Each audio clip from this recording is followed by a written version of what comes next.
What's going on, YouTube? Welcome back to the channel. For those of you stopping by for the first time, if you see something that you like here today, please don't forget to subscribe at some point.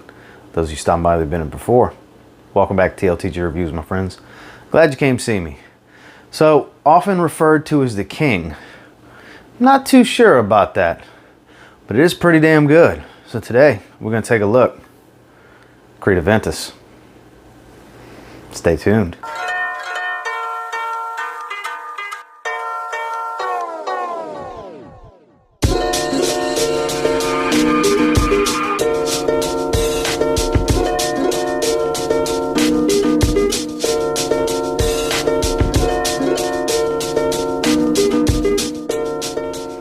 Creed Aventus, often referred to as the king, the most popular, expensive niche fragrance on the market, very heavily replicated, but we're not going to be talking about, we'll touch on, but we won't be diving in too much on the clones and inspired by fragrances. We're just talking about the so-called king today.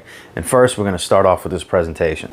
So, in regards to the box, see, it has that same pattern that's on the sticker on the bottle.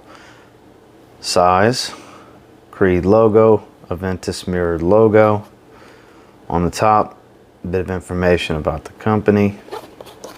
On the back, information about the fragrance. Nothing on the sides. And on the bottom, this is where you will find your batch code. As you can see, this is a 19S11 batch, one of the better batches from 2019. So the boxes are very nice, but they are cheap plastic, which is kind of odd for how much money you spend. And what also comes in the box, pictures of the generations of Creeds. The card does fold open, give you a little bit more information, as well as more company information, gives a backstory.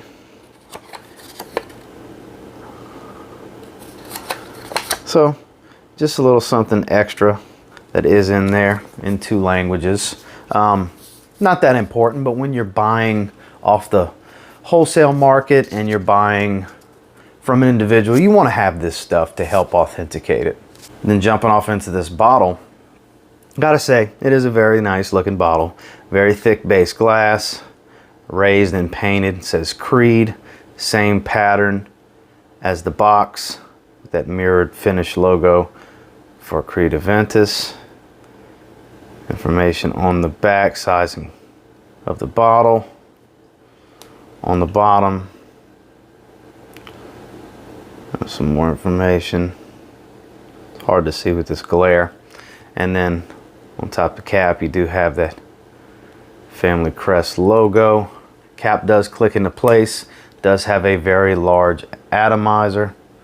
But you can spray a little, you can spray a lot. Oh, man, that smell. So, released in 2010, it's classified as a woody chypre. I'll put the notes right here for you. Oh, man. What can be said? So, every batch has a little bit of variety to it. So, all I can do is go off of my batch, which is 19S11, which is a pretty solid performer. Not a beast mode one, but not a weak performer either. So in the top, you're gonna get a blast of fruits. The citrus, the bergamot, and the black currant are very prominent for me in this batch. I don't really get a lot of the apple, but right upon immediate spray, that's what you're gonna smell. You're gonna smell a mix of fruits. The apple could be in there, but I can't really pick it out, but I can absolutely get plenty of pineapple, bergamot, and black currant. And as you start to transition with Creed Aventus, that birch really comes in and starts playing a prominent role, and then the ambergris really comes in, because I do get a little bit of salty muskiness after about 15 minutes in, when the citrus starts to settle down a little bit, and the pineapple really comes out to shine because the bergamot starts to fade. Black currant still hangs out, but it's pretty much black currant, pineapple. The birch really comes up and adds that smoky quality, and then I get a good bit of ambergris. I never really get any rose and vanilla or anything like that. And then once I start getting into that dry down, the pineapple's gone, The birch is settled down, but it's still prominent. The black currant is real far in the back. Once you get into the deep dry down, it's gone. And then the musk and the ambergris really become the stars of the show in the dry down on this one. Adding with that birch, I never get any patchouli or anything like that distinguishably. The opening will grab you. The transition will make you fall in love, and the dry down will keep you around forever. The smell on this one is fantastic, I have to say. Is it worth retail to me? No, absolutely not. I don't care how good something smells. This thing is not worth retail. Resale market, mid 200s. If you have the money to spend, we'll discuss that in a little bit. But as far as the smell on this one, I do believe when it comes to this fragrance, the reason it's so heavily replicated and there's so many cheaper options available is because it smells so good. A lot of people want to smell this but can't afford to or don't want to pay for what it costs to have a bottle of this. The scent on this one is a 9 out of 10. There's no denying that it's a great smell. It really is.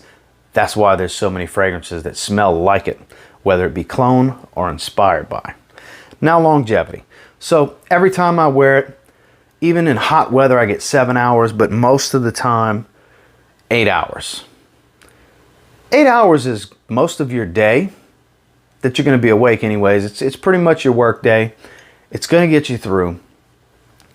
Is it the amount of longevity you would expect for the price? Probably not, but 8 hours does the job. There's no denying. If you can get a fragrance to still smell off your skin for about 8 hours before it becomes a faint skin scent, you're doing pretty good. And for that, I'm going to give the longevity an 8 out of 10. Projection. So it's no slouch there either. Certain batches will fill a room and you only need 2 or 3 sprays. With this one, I can go 5 to 7 and it doesn't fill a room, but it's not a close skin scent either. I do get beyond arm's length for that first hour. It's pretty loud off of my skin. It's probably 6 feet and beyond, really and truly close to filling a room in that first hour. In the second hour, then it's about arm's length. So that first 2 hours goes from very heavy to moderate heavy. And then even all the way to the 6 hour mark, it still has a mild scent trail. It doesn't sit real close to the skin till I get to about that 6 hour mark in my experience with this 19S11 batch. And for that, I'm going to give the projection an 8 out of 10 as well.